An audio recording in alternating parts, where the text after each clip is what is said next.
Femmes, votre émission féminine consacrée à la découverte des femmes battantes et à la valorisation des femmes en général. C'est tous les jeudis à partir de 16h sur Radio La Frontière. Femmes, parlons entre nous. Femmes, parlons entre nous. Unissons-nous pour le leadership féminin. Unissons-nous pour le leadership féminin.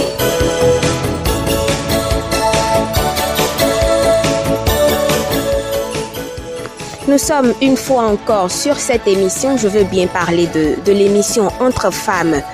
Et aujourd'hui, Nadège Tchegbé est notre invitée du jour. Elle est titulaire d'une licence professionnelle en journalisme. On va parler avec elle de son rêve d'être journaliste et de tout. Nadège, bonsoir. Bonsoir, madame la journaliste. J'espère que vous allez bien. Je vais très bien, merci. Alors, je commence par vous remercier pour avoir honoré à notre invitation sur cette émission. Eh bien, je dirais que c'est un plaisir pour moi parce que Entre femmes, c'est déjà une émission qui expose la femme, qui donne la chance à la femme d'être valorisée et de valoriser également sa potentialité. Et ça permet bien aussi à la femme de se faire valoriser. Exactement. Alors, Nadège, je vous ai tout à l'heure présenté comme une femme ayant déjà une licence professionnelle en journalisme. Alors, pourquoi avoir choisi de faire du journalisme? Eh bien, je dis, pour commencer, je dis bonsoir à tous les auditeurs et à toute auditrice. Choisir le journalisme, choisir le domaine du journalisme pour moi, pourquoi est-ce que je l'ai choisi? D'abord, pour dire la vérité, entre griffes, ce n'était pas pour moi une vocation d'être journaliste. L'histoire serait vraiment intéressante, hein? Bon, si vous le voyez ainsi, et si je vais l'expliquer, je pense que d'abord, j'avais opté pour une série D. Et donc, lorsque j'ai obtenu le BEPC, j'ai été classée en série A. Et je me suis dit, bon, tiens, c'est ce qu'on te choisit qui sera peut-être bon pour toi. Parce que moi, souvent, je me dis que je suis guidée par le Seigneur et lui qui choisit tout. Alors, qu'est-ce qui s'est passé? Lorsque j'ai terminé, lorsque j'ai fait la A2, l'histoire, géographie et la philosophie. Donc, j'aimais plus la philosophie et puis l'allemand. Alors, je me suis dit normalement que j'allais embrasser un domaine, toucher la philosophie et puis soit faire de l'allemand, quoi. Donc, à la fin, j'ai commencé par dandiner. Je me disais, mais lorsque je suis les gens à la télévision, c'est bien quelque chose qui m'intéresse. Écoute, les gens à la radio, ça me donne l'impression, genre, tu écoutes juste la voix à la radio, mais tu ne vois pas le visage. Donc, c'est comme un mystère. Ça fait travailler tes cinq sens, au fait. Donc, tu te fais une image de la personne qui est derrière cela. Donc, je me suis dit, bon, tiens, maman, j'ai appelé ma maman, j'ai dit, bon, pourquoi ne pas essayer du journalisme? C'est quelque chose qui me plaît, bien que je ne sais pas, bien que je ne sache pas encore quels sont les risques et quelles sont les difficultés à courir. Et comme on le dit souvent, il y a aucun domaine sans risque. Je crois que c'est comme ça, j'ai embrassé le domaine du journalisme et voilà ce que je suis devenue. Vous avez eu envie de faire du journalisme et aujourd'hui vous le faites. Et comment est-ce que vous avez pu atteindre ces objectifs d'être journaliste? Merci. Être journaliste, je dirais que c'est facile également, ce n'est pas facile. Donc, il y a deux pans.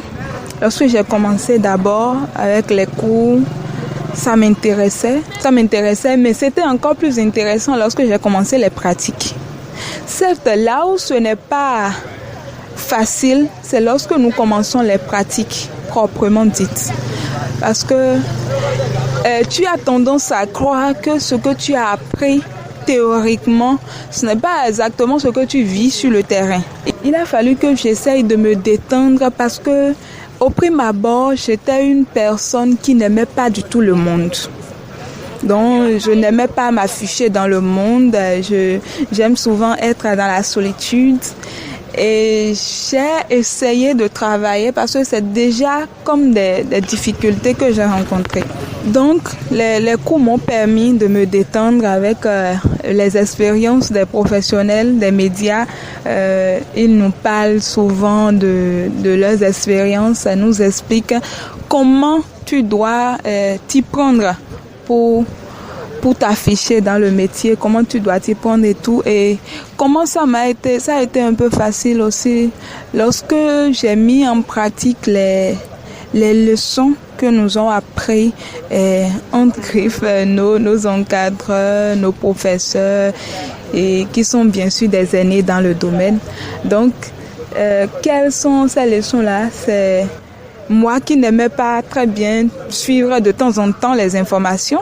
Dans le journalisme, lorsque nous avons commencé, et on nous a dit et expliqué qu'il faut chaque fois, tu dois t'approcher de la lecture, faire la lecture chaque fois et allumer de la radio ou la télévision pour suivre chaque fois les informations, soit les informations et les émissions, la manière dont les aînés animent, comment ils font. Et puis ça te permet à toi d'abord de saisir ce que tu as appris théoriquement, et également ça te permet aussi de puiser des forces des autres. Je dirais, est-ce que c'est des forces, mais plutôt de leurs secrets. On dit souvent en journalisme de suivre les autres pour avoir une idole. Voilà, exactement. Tu dois avoir quelqu'un que tu suis. Voilà. Donc ça te permet de détecter quelle est la personne qui me fascine dans ce domaine. Quelle est la personne que j'ai envie de copier. Exactement. Et tu essaies de détecter cette personne-là et tu commences par quels sont ces trucs-là qu'il a l'habitude de faire souvent. Alors, à toutes les femmes qui nous écoutent, il faut qu'elles sachent déjà qu'il faut juste avoir l'envie et on peut réussir. Alors, dans votre... je dirais, aujourd'hui, vous naviguez déjà dans le monde du journalisme, vous faites déjà des stages, vous travaillez.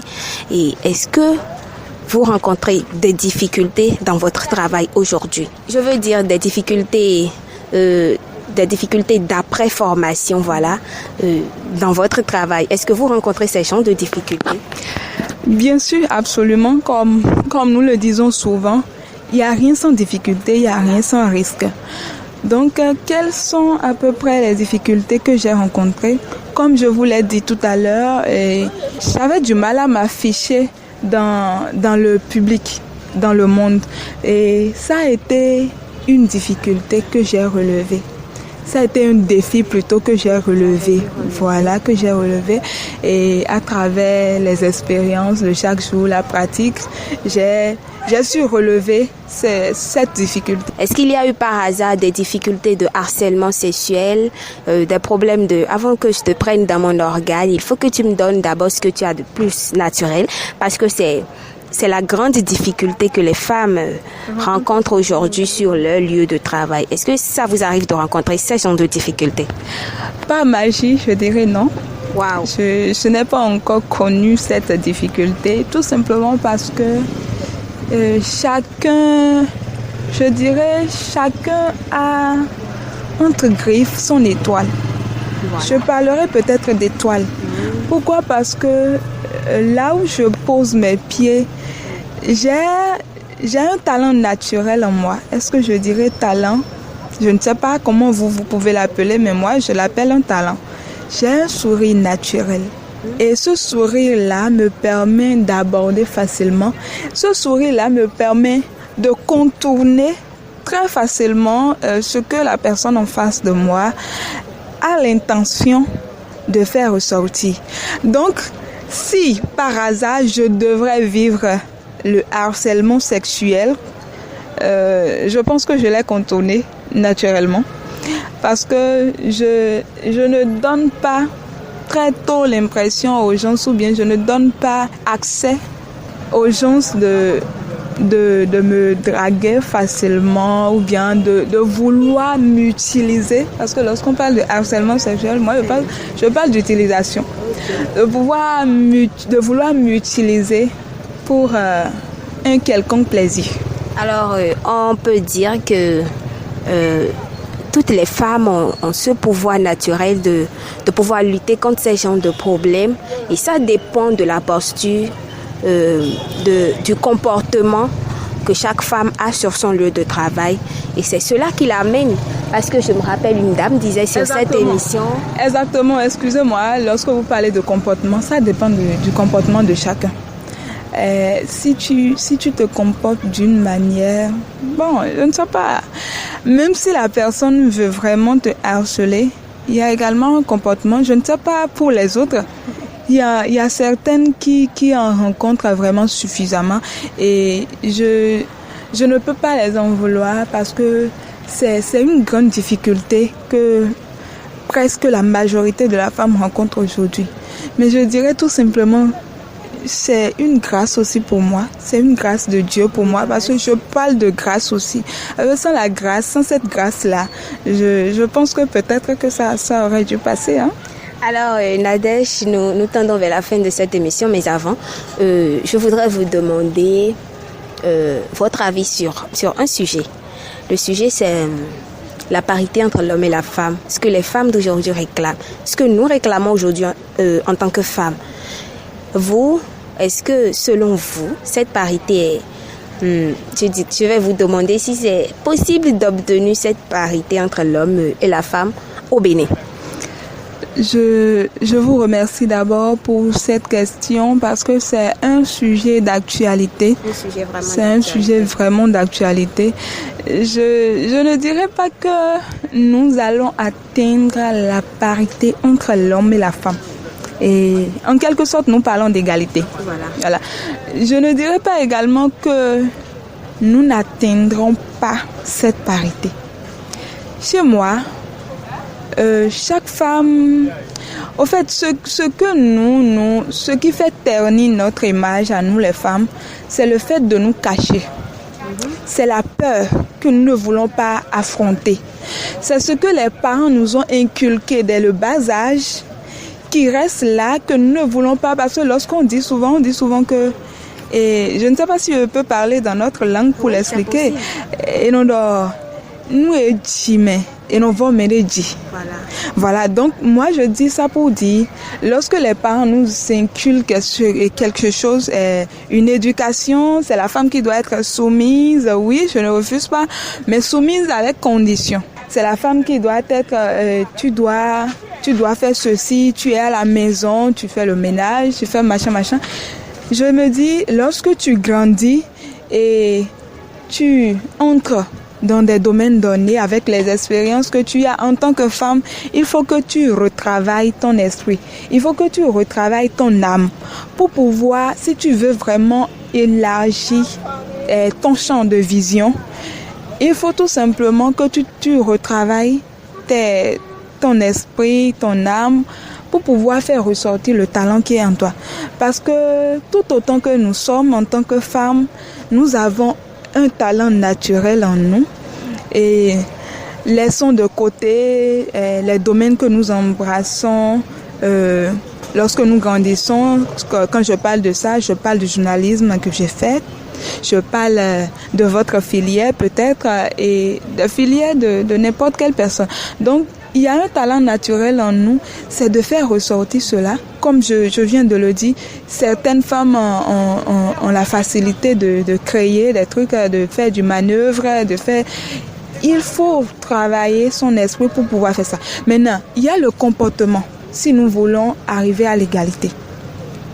Aujourd'hui, ce que les hommes font, la femme peut aussi le faire. Voilà, la femme peut aussi le faire. Les hommes peuvent soulever des briques. La femme soulève aussi. Est-ce que vous êtes sûr que les femmes d'aujourd'hui sont capables de soulever des briques pendant que les hommes... Moi, je le fais. C'est un exemple palpable. Il faut le faire, oui. Moi, je le fais. Aujourd'hui, nous constatons que nous sommes dans un monde, nous sommes une génération de femmes un peu, entre griffes, je dirais, paresseuses. Oui, parce que moi aussi je l'ai été. Je l'ai été parce que j'ai du mal et normalement dans mon domaine, je sais que j'ai normalement un talent que je n'ai pas encore découvert. J'ai un talent normalement que je dois faire valoir. Mais le fait que j'ai envie de faire plus de lecture, de ne pas dormir, de travailler, aller sur le web, aller sur le net, voir les grandes tendances d'aujourd'hui. Mais il y a la paresse qui me fait taire souvent. Donc tout simplement, je dirais, c'est une opportunité pour moi de lancer un appel aux femmes parce que lorsque nous voulons atteindre l'égalité, je pense que c'est d'abord de retravailler notre esprit. Voilà. C'est d'abord de dire non, je laisse la paresse de côté, je me lève. Et c'est d'abord de rééduquer notre sens. Génération surtout. Voilà, rééduquer nos comportements à travers les hommes. Parce que non seulement il faut que nous retravaillions pour nous soulever, mais il faut que les hommes nous accompagnent. Parce que quand les hommes nous accompagnent, nous atteindrons peu à peu l'égalité. Et ça, c'est à travers notre changement de comportement, tant dans la vie professionnelle que la vie privée. Alors, Nadège Tchegbe, merci beaucoup à vous pour avoir consacré votre temps pour le développement du leadership féminin. Nous sommes donc à la fin de cette émission. Devant ce micro, vous le savez bien, je suis Adonis Ronon et Nadège Tchegbe était mon invitée. Elle est titulaire d'une licence professionnelle en journalisme. À jeudi prochain.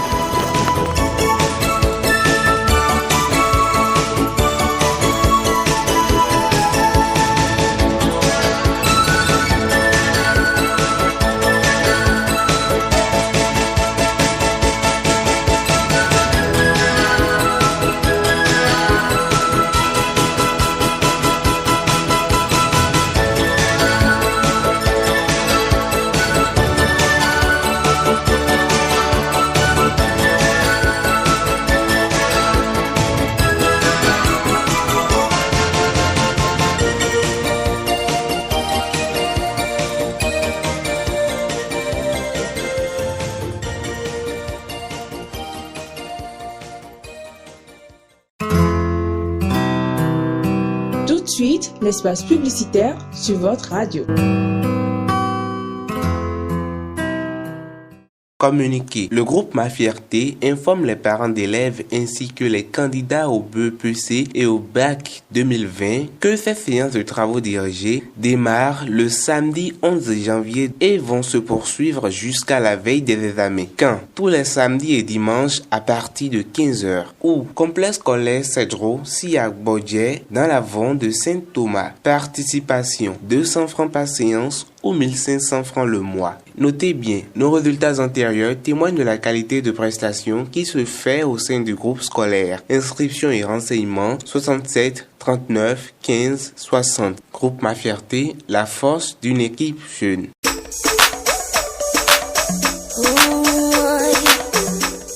Nouvelle année, nouvelle vision, nouvelle destination. 2020, année jumelle. Bonne année, bonne année, bonne année, bonne année. Retrouvez à partir du 6 janvier 2020 Radio La Frontière avec d'intenses moments de paroxysme. Ça va démarrer. Des magazines, des émissions socio-économiques, culturelles, politiques, sportives et l'émission partenaire grand public. Bonne et heureuse année, l'heure des résolutions vient de sonner.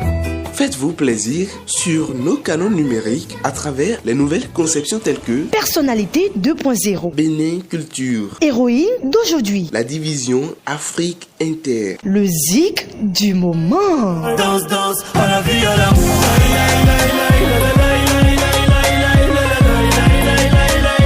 Annonceurs, partenaires, saisissez cette opportunité en nous joignant sur la tranche commerciale plus près de vous.